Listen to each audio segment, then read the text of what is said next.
BiPC students రెడీగా ఉండండి. ఇప్పుడైతే మనకైతే కౌన్సిలింగ్ స్టార్ట్ కాబోతుంది. అదేంటంటే మొన్నట్రాక మనము అగ్రికల్చర్, ఇంకా veterinary, food technology, etcetera, horticulture ఇవన్నిటికైతే మీరు పీజేటీఎస్ఏయు అంటే ప్రొఫెసర్ జయశంకర్ యూనివర్సిటీకి సంబంధించిన దానిలో మనమైతే రిజిస్ట్రేషన్ చేసుకున్నాం కదా.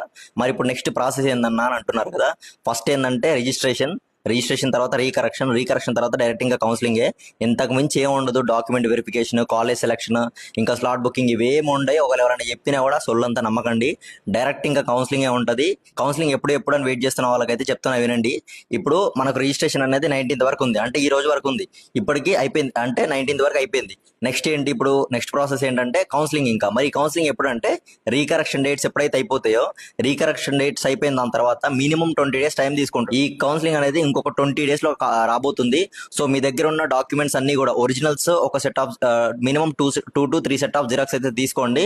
కౌన్సిలింగ్ కి కంపల్సరీగా మాన్యువల్ గా అటెండ్ అవ్వాల్సిందే. రాజేంద్ర నగర్, హైదరాబాద్కి వెళ్లాల్సిందే. ఓకేనా? Thank you BiPC students. And మీకు ఏమైనా డౌట్స్ ఉంటే నాకు అయితే డైరెక్ట్ గా డిఎం చేయండి నా అకౌంట్ కి. నేనైతే 100% మీ డౌట్స్ అయితే క్లారిఫై చేయడానికి అయితే ఉన్నాను. ఓకేనా? Thank you.